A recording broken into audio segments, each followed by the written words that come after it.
ತಾಯಿಗಿಂತ ಮಿಗಿಲಾದ ದೇವರಿಲ್ಲ ಅಂತ ಹೇಳ್ತಾರೆ. ತನ್ನ ಮಕ್ಕಳಿಗೋಸ್ಕರ ತಾಯಿ ಎಂತಹ ತ್ಯಾಗಕ್ಕೂ ಸಿದ್ಧ ಅಂತ ಹೇಳ್ತಾರೆ. ಆದ್ರೆ ಈಕೆ ಮಾತ್ರ ಅದಕ್ಕೆ ತದ್ವಿರುದ್ಧ. ಯಾಕಂದ್ರೆ ತಾನು ಹೆತ್ತ ಮಗಳನ್ನೇ ತನ್ನ ಐಷಾರಾಮಿ ಜೀವನಕ್ಕೋಸ್ಕರ ಹತ್ಯೆ ಮಾಡಿದ್ದಾಳೆ. ಕಾಡುಗೋಡಿ ಠಾಣೆ ವ್ಯಾಪ್ತಿಯಲ್ಲಿ 5 ವರ್ಷದ ಮಗು ಕೊಲೆ ಪ್ರಕರಣಕ್ಕೆ ಸಂಬಂಧಪಟ್ಟಂತೆ ತನ್ನ ಹುಟ್ಟಿದ ಹಬ್ಬದ ದಿನವೇ ಮಗಳಿಗೆ ತಾಯಿ ಮುಹೂರ್ತ ಬಿಟ್ಟಿದ್ದಂತಹ ವಿಚಾರ ಬಯಲಾಗಿದೆ. ಮರಣೋತ್ತರ ಪರೀಕ್ಷೆಯಲ್ಲಿ ಹೆತ್ತಮ್ಮನ ಕ್ರೌರ್ಯ ಬಯಲಾಗಿದೆ. ಲವರ್ ಜೊತೆ ಸೇರಿ ಮಗಳನ್ನೇ ಮಹಾತಾಯಿ ಪ್ರಿಯಾಂಕಾ ಕೊಂದಿದ್ಲು.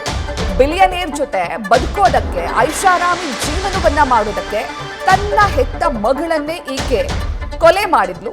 ಇನ್ನು ಈ ಪ್ರಿಯಾಂಕಾ ಮಹಾತಾಯಿ ವಕೀಲೆ ಆಗಿ ಕೆಲಸ ಮಾಡ್ತಿದ್ದಾಳೆ. ಕೇಸ್ ದಾಖಲಾಗ್ತಿದ್ದಂತೆ ಈಗ ಪ್ರಿಯಾಂಕಾ ಎಸ್ಕೇಪ್ ಆಗಿದ್ದು ಆಕೆಯ ಲವರ್ನನ್ನ ಬಂಧಿಸಲಾಗಿದೆ.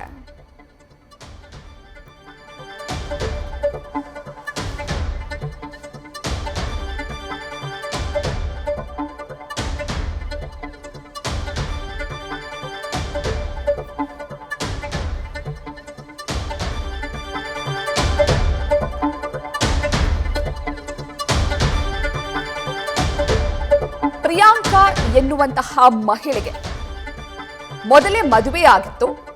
ಮದುವೆಯಾಗಿ 2007ರಲ್ಲಿ ಪ್ರವೀಣ್ ಎನ್ನುವವರ ಜೊತೆಗೆ ದಾಂಪತ್ಯ ಜೀವನಕ್ಕೆ ಕಾಲಿಟ್ಟಿದ್ರು.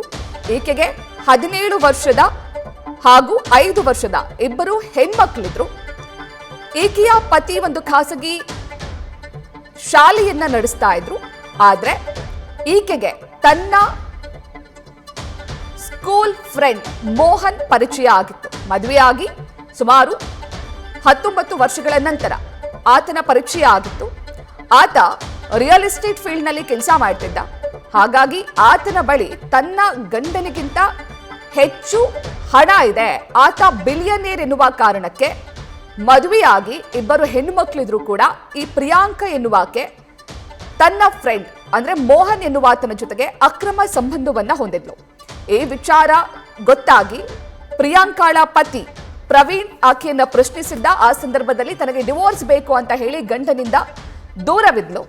ಅದಾದ ನಂತರ ತನ್ನ ಪ್ರಿಯಕರ ಮೋಹನ್ ಜೊತೆಗೆ ಲಿವಿಂಗ್ ಟುಗೆದರ್ ನಲ್ಲಿ ಜೀವನ ಮಾಡ್ತಾ ಇದ್ಲು. ತನ್ನ ಮೊದಲನೇ ಮಗುವನ್ನ ತನ್ನ ಪತಿಯ ಜೊತೆಗೆ ಬಿಟ್ಟು 2ನೇ ಮಗು ಮೃತಪಟ್ಟಿರುವಂತಹ 5 ವರ್ಷದ ವೆನಿಲಾ ಆ ಮಗುವಿನ ಜೊತೆಗೆ ತನ್ನ ಪ್ರಿಯಕರನ ಜೊತೆಗೆ ಜೀವನ ನಡೆಸ್ತಾ ಇದ್ಲು. ಆದ್ರೆ ತನ್ನ ಐಷಾರಾಮಿ ಜೀವನಕ್ಕೆ, ತನ್ನ ಪ್ರೀತಿಯ ಜೀವನಕ್ಕೆ ಆ ಮಗು ಅಡ್ಡಿ ಆಗ್ತದೆ ಎನ್ನುವಂತಹ ಕಾರಣಕ್ಕೆ ಆ ಮಗುವನ್ನ ಪ್ರಿಯಕರನ ಜೊತೆ ಸೇರಿ ಹತ್ಯೆ ಮಾಡಿದ್ದಾಳೆ.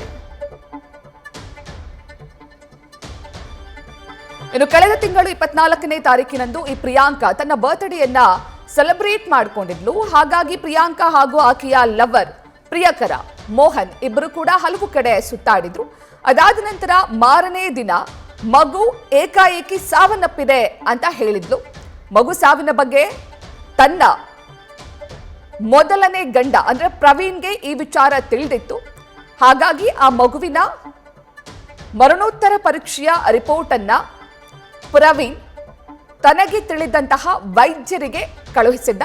ಆ ಮರಣೋತ್ತರ ಪರೀಕ್ಷೆಯ ರಿಪೋರ್ಟ್ ಅನ್ನ ನೋಡಿ ಡಾಕ್ಟರ್ ಸ್ವಲ್ಪ ಸಂದೇಹಗೊಂಡು ಆ ಮಗುವಿಗೆ ಹೊಡೆದಿರಬಹುದು, ಉಸಿರುಗಟ್ಟಿ ಸಾಯಿಸಿರಬಹುದು.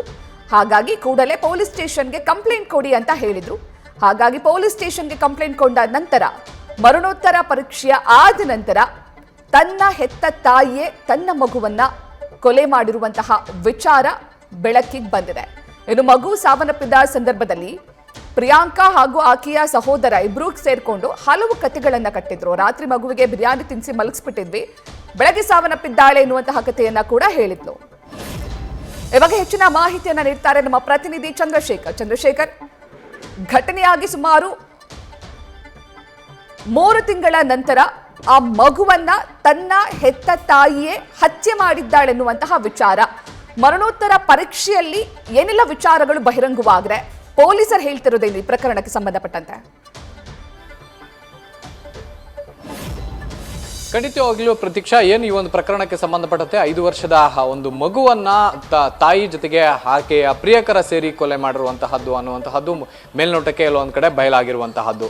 ಏನು ಆ PM ರಿಪೋರ್ಟ್ನಲ್ಲಿ ಕ್ಲಿಯರ್ ಆಗಿ ಮೆನ್ಷನ್ ಆಗಿರುವಂತಹದ್ದು, ಅದರಲ್ಲೂ ಏನು ಹೊಟ್ಟೆಗೆ ಗುದ್ದಿ ಜೊತೆಗೆ ಕತ್ತು ಹಿಸಿಕೆ ಅಂದ್ರೆ ಉಸಿರುಗಟ್ಟಿಸಿ ಕೊಲೆ ಮಾಡಲಾಗಿದೆ ಅನ್ನುವಂತಹ ಸಂಬಂಧಪಟ್ಟಂತೆ ಈಗಾಗಲೇ ಆ ಒಂದು PM ರಿಪೋರ್ಟ್ನಲ್ಲಿ ಬಂದಿರುವಂತಹದ್ದು. ಈ ಒಂದು ರಿಪೋರ್ಟ್ ಎಲ್ಲೋ ಒಂದ್ ಕಡೆ ಪೊಲೀಸರು ಮೊದಲಿಗೆ ಕಾಣಿಸ್ಲಿಲ್ವಾ ಅನ್ನುವಂತಹ ಪ್ರಶ್ನೆ ಕೂಡ ಉಟ್ಕೊಳ್ಳುತ್ತೆ. ಯಾಕೆಂತಂದ್ರೆ ಮೊದಲಿಗೆ ಈ ಒಂದು ಪ್ರಕರಣವನ್ನ ಮಾರ್ಚ್ 24ರಂದು ಇದನ್ನ UDR ಅಂತ ಹೇಳಿ ಮಾಡ್ಕೊಳ್ತಾರೆ, ಅಂದ್ರೆ ಅನ್ಯಾಚುರಲ್ ಡೆತ್ ಅಂತ ಹೇಳಿ ಒಂದು ವರದಿಯನ್ನ ಮಾಡಿಕೊಂಡು ಅದನ್ನ ತನಿಖೆ ಕೂಡ ಅಲ್ಲಿಗೆ ಕೈ ಬಿಟ್ಟಿರ್ತಾರೆ. ಯಾಕೆಂತಂದ್ರೆ ಈ ಒಂದು ಪ್ರಕರಣಕ್ಕೆ ಸಂಬಂಧಪಟ್ಟಂತೆ ತಾಯಿಯೇ ಮೊದಲಿಗೆ ಬಂದು ಈ ಒಂದು ಹಾಸ್ಪಿಟಲ್ ನಿಂದ ಏನು ಮಾಹಿತಿ ಬಂದ ನಂತರ ಯಾವುದೇ ರೀತಿಯಾದಂತಹ ಕ್ರಮಕ್ಕೆ ಪೊಲೀಸರು ಕೂಡ ಮುಂದಾಗಿರೋದಿಲ್ಲ. ಅದಾದ ನಂತರ ಯಾವಾಗ PM ಆಗಿ PM ರಿಪೋರ್ಟ್ ಬರುತ್ತೋ ಆ PM ರಿಪೋರ್ಟ್ ಅನ್ನ ಏನು ಈಗಾಗಲೇ ಆ ಬಾಲಕಿಯ ತಂದೆ ಏನಿದ್ದಾನೆ ಪ್ರವೀಣ್ ಅಂತ ಹೇಳಿ ಆತನ ಅಕ್ಕ ಡಾಕ್ಟರ್ ಆಗಿರ್ತಾರೆ, ಆ ಡಾಕ್ಟರ್ಗೆ ಕಳಿಸಿದಂತ ಸಂದರ್ಭದಲ್ಲಿ ಆಕೆ ಅದರಲ್ಲಿದ್ದಂತಹ ಕೆಲವೊಂದು ಇಂಪಾರ್ಟೆಂಟ್ ಇದನ್ನ ನೋಟ್ ಮಾಡಿ ಅದರಲ್ಲಿ ನೋಡಿದಾಗ ಇದು ಕೊಲೆ ಅಂತ ಹೇಳಿ ಬಯಲಾಗಿದೆ. ಹಾಗಾಗಿ ಎಲ್ಲೊಂದ್ ಕಡೆ ಪ್ರವೀಣ್ಗೆ ಕರೆ ಮಾಡಿ ಏನೋ ಪ್ರವೀಣ್ ಸಹೋದರಿ ಹೇಳ್ತಾಳೆ ಇದು ಕ್ಲಿಯರ್ ಆಗಿ ಕೊಲೆ ಮಾಡಿದ್ದಾರೆ, ಹಾಗಾಗಿ ನೀನು ಪೊಲೀಸರಿಗೆ ಹೋಗಿ ಹೇಳು ಅನ್ನುವಂತಹ ಮಾತುಗಳನ್ನ ಆಕೆ ಹೇಳ್ತಾಳೆ. ಅದಾದ ನಂತರ ಪ್ರವೀಣ್ ಕಾಡುಗೋಡಿ ಪೊಲೀಸ್ ಠಾಣೆಗೆ ಬಂದು ಮತ್ತೆ ಒಂದು ಕೊಲೆಯ ದೂರನ್ನ ಕೂಡ ಕೊಡ್ತಾನೆ. ಇದು ಕೊಲೆ ಆಗಿರುವಂತಹದ್ದು, ಹೀಗಾಗಿ ಎಲ್ಲೊಂದ್ ಕಡೆ ಈ ಒಂದು ಕೊಲೆ ಮಾಡಿದಂತಹ ಪ್ರಿಯಾಂಕಾ ಜೊತೆಗೆ ಮೋಹನ್ ಆಕೆಯ ಪ್ರಿಯಕರ ಏನಿದ್ದಾನೆ ಅವರಿಬ್ಬರನ್ನು ಕೂಡ ಬಂಧಿಸಬೇಕು ಅನ್ನುವಂಥ ನಿಟ್ಟಿನಲ್ಲಿ ಒಂದು ದೂರನ್ನು ಕೂಡ ಕೊಡ್ತಾನೆ. ಅದಾದ ನಂತರ ಪೊಲೀಸರು ಸುಮಾರು ಒಂದು 2 ತಿಂಗಳ ಕಳೆದ ನಂತರ ಒಂದು FIR ಅನ್ನು ಕೂಡ ಅಂದ್ರೆ ಜೂನ್ 4ರಂದು FIR ಅನ್ನು ಕೂಡ ಮಾಡ್ಕೊಂಡಿರುವಂತಹದ್ದು.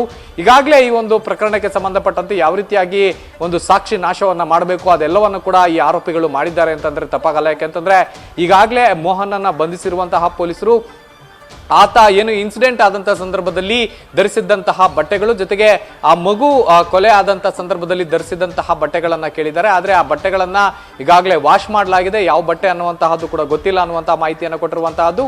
ಅದನ್ನ ಹೊರತುಪಡಿಸಿದ್ರೆ ಮೋಹನ್ ಏನಿದ್ದಾನೆ ಆತ ಹಾಕೊಂಡಿರುವಂತಹ ಬಟ್ಟೆಗಳನ್ನ ಹೊರತುಪಡಿಸಿ ಬೇರೆ ಬಟ್ಟೆಗಳನ್ನ ಈಗಾಗಲೇ ಪೊಲೀಸರಿಗೆ ನೀಡಿರುವಂತಹದ್ದು. ಇದೆಲ್ಲವನ್ನ ಕೂಡ ನೋಡ್ತಾ ಇದ್ರೆ ಎಲ್ಲೋ ಒಂದ್ ಕಡೆ ಪೊಲೀಸರ ತನಿಖೆಯ ದಿಕ್ಕನ್ನ ತಪ್ಪಿಸ್ಲಿಕ್ಕೆ ಈ ಇಬ್ಬರು ಆರೋಪಿಗಳು ಮುಂದಾಗಿದ್ದಾರೆ ಅನ್ನುವಂತಹದ್ದು ಮೇಲ್ನೋಟಕ್ಕೆ ಗೊತ್ತಾಗ್ತಾ ಇರುವಂತಹದ್ದು. ಈಗಾಗಲೇ ಮೋಹನ್ ಬಂಧನ ಆಗಿದ್ರೆ ಪ್ರಿಯಾಂಕಾ ಏನು ಇದುವರೆಗೂ ಕೂಡ ತಲೆಮರೆಸ್ಕೊಂಡು ಎಸ್ಕೇಪ್ ಆಗಿರುವಂತಹದ್ದು.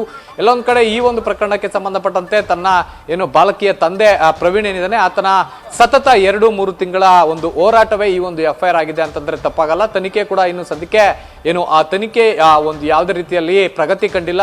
ಸುಮ್ಮನೆ ಒಂದು ಆತನನ್ನ ಅಂದ್ರೆ ಮೋಹನ್ ಏನಿದ್ದಾನೆ ಆತನನ್ನ ಬಂಧನ ಮಾಡಲಾಗಿದೆ ಹೊರತು ಬಿಟ್ರೆ ಬೇರೆ ಯಾವುದೇ ರೀತಿಯಾದಂತಹ ಸ್ಪಾಟ್ ಮಹಾಜರ್ ಕೂಡ ಇನ್ನೂ ಆಗಿಲ್ಲ ಅನ್ನುವಂತಹದ್ದು ಪೊಲೀಸರು ನೀಡ್ತಾ ಇರುವಂತಹ ಮಾಹಿತಿ. ಪ್ರತೀಕ್ಷಾ, ಥ್ಯಾಂಕ್ ಯು ಚಂದ್ರಶೇಖರ್ ತಮ್ಮೆಲ್ಲ ಡೀಟೇಲ್ಸ್ಗೆ. ನ್ಯೂಸ್ ಫಸ್ಟ್ ನಿರ್ಭೀತಿಯಿಂದ ನಿಮ್ಮ ಪರವಾಗಿ.